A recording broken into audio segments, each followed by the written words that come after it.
Oke, assalamualaikum, balik lagi ya di channel Cak Tri.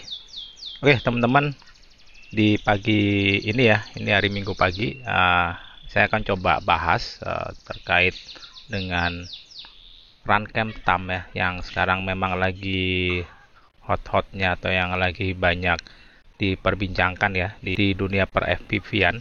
Nah, pagi ini saya mau bahas ya, mana sih yang lebih baik itu dalam arti bukan hanya lebih baik hasilnya ya, tapi lebih baik dari sisi yang lain, misalkan tentang harga, tentang kestabilan image, kemudian tentang performa terbangnya. Jadi banyak faktor. Jadi kalau menurut saya ini sebenarnya depends sih, tergantung dari kebutuhan sebenarnya mau dipakai apa nih, untuk di quad mikro kah, atau di quad yang lebih gede kah, atau apa. Jadi tergantung dari kebutuhan. Kalau dari sisi harga, jelas si Rankentam ini cukup menarik ya, karena emang harganya kalau di luar negeri emang cuma 50 dolar, mungkin kalau di Indonesia bisa dikenakan sekitar 700 atau 800 ribu. Nah, kalau pendapat saya pribadi, ini sebenarnya punya keunggulan sama kelemahan ya masing-masing. Enaknya kalau si Rankentam ini memang didesain buat action cam ya, jadi pemakaiannya yang simple, ringan, dan mungkin bisa dipakai di micro drone ya. Apalagi dia udah bisa nge-generate gyro data. Jadi kalau misalkan kalian pakai di Gyroflow itu sebenarnya, tapi dengan firmware yang terbaru ya, itu kalian tinggal import aja videonya, kemudian tinggal export, udah selesai, simple kalau menggunakan Runcam Tam. Nah, kalau misalkan kayak saya nih yang lebih mengedepankan performa ya untuk micro quad ya, terutama untuk yang 1S. Karena kalau Runcam Tam ini untuk buat 1S, saya pernah coba kurang enak ya di sisi performa. Kalau yang untuk buat 1S, saya sih masih lebih prefer seperti ini nih, kombinasi ini. Ini sebenarnya base-nya dari Mobula 6 ya, Mobula 6 HD. Jadi kalian kalau misalkan punya Mobula 6 HD, itu sebenarnya udah 75% lah kalau misalkan butuh di improve biar footage-nya itu lebih bagus lagi. PR-nya paling tinggal nambah range atau nambahin black box ya, kalau memang kita mau menstabilkan image ya. Tapi kalau misalkan pilotnya itu udah terbangnya halus ya, mungkin bisa jadi nggak perlu black box ya, karena memang kalau misalkan kita mau share ya di sosial media, itu kadang kan memang nggak semua keseluruhan video kita share ya, kita potong yang bagian bagus-bagusnya gitu. Tapi kalau misalkan kalian butuh video yang panjang tanpa terpotong ya, mungkin black box itu salah satu kewajiban kalau memang mau ngejar kestabilan dalam durasi video yang panjang. Nah, balik lagi ke kuatnya, kenapa saya rekomendasiin kalau 1S itu tetap komposisi terbaik itu seperti ini ya. Jadi ini kamera ya, karena kita ngomongin tentang footage. Kalau kamera tetap yang terbaik buat 1S itu yang si Runcam Split Light ya. Asal kalian mountingnya itu benar, kemudian kameranya juga nggak ada masalah ya, artinya nggak baret-baret atau gimana. Makanya ini saya kasih lens protector nih, karena dari sisi reliability sebenarnya untuk lensanya si Runcam Light ini, Runcam Split Light ini agak kurang ya, karena bahannya itu dari plastik semua, jadi mudah banget untuk baret. Nah, ini makanya saya kasih lens protector, sama ini saya kasih ini modul external black box ya, open lagger. Nah, saya taruhnya di sini nih, di bawah sini. Nah, ini udah lumayan banget untuk membantu menstabilkan image.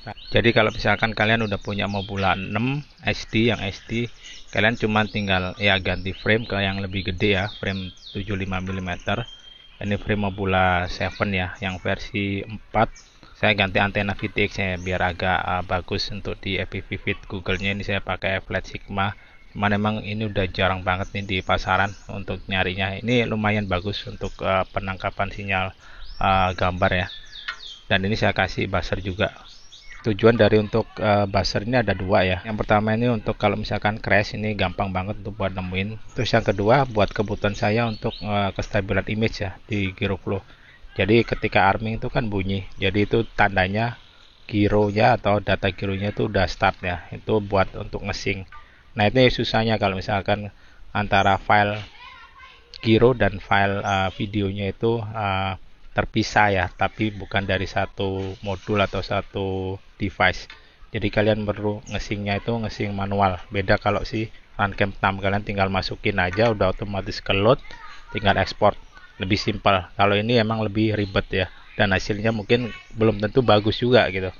Oh ya, satu lagi kenapa saya masih mempertahankan 1S ya dengan formula seperti ini, salah satunya ini adalah quad atau micro quad yang aman ya, aman tuh diterbangin dimanapun.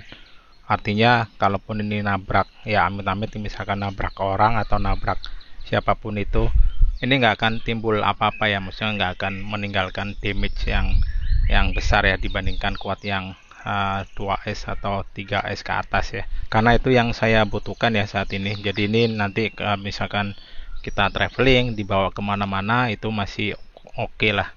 Jadi cocok kalau misalkan kita bawa ya kemana-mana, misalkan ke tempat wisata atau kita pulang kampung misalkan, ya seperti ini bisa kita terbangkan ya. Di indoor oke, di outdoor juga yang minim angin juga masih oke lah untuk hasilin footage yang bagus. Nah ini aku sekalian mau coba review motor ya. Ini saya pakai motor baru nih, motor keluaran dari si Happy Model. Nggak tahu ini kelihatan ya. Jadi ini motor 0802 tapi RS ya, RS 0802. Perbedaannya sih kalau aku lihat ya, ini shaftnya tuh lebih gede. Jadi shaftnya ini yang biasanya untuk ukuran segini itu 1 mm, ini menggunakan 1,5 mm. Harusnya sih lebih stabil lah, bukan lebih kencang kalau menggunakan shaft diameter yang lebih gede ya. Nah mudah-mudahan aja nggak terjadi prot wash ya. Karena kalau pakai motor bawaannya biasanya itu kalau ketika kita agak sedikit ngedive ya dari ketinggian terus turun sambil belok, itu biasanya kalau yang pakai motor standar itu kena prop wash ya, jadi langsung goyang. Saya nggak tahu untuk yang motor yang baru ini, harusnya sih enggak ya, kalau lihat dari shaftnya itu udah 1,5 mm. BTW ini motornya si Mobula 7 ELRS ya, memang belum masuk sih di Indonesia, tapi motornya udah ada yang jual, makanya saya coba tes ya buat terbangin si Mobula 7 1S HD. Jadi balik lagi ya, untuk Runcam Thumb itu buat kalian user-user atau pilot-pilot mungkin yang ingin dapatkan footage yang lumayan dan nggak terlalu ribet dalam ngolahnya, ini Runcam Thumb sebenarnya udah lebih dari cukup lah. Tapi kalau ingin agak ribet tapi dengan hasil yang lebih bagus ya, dalam arti kita masih ngomongin tentang micro quad ya, itu lebih baik sih kombinasi komposisi seperti ini ya. Oke, paling itu aja dari saya. Thank you udah melihat video saya. Sampai ketemu lagi di video saya selanjutnya. Thank you dan bye bye.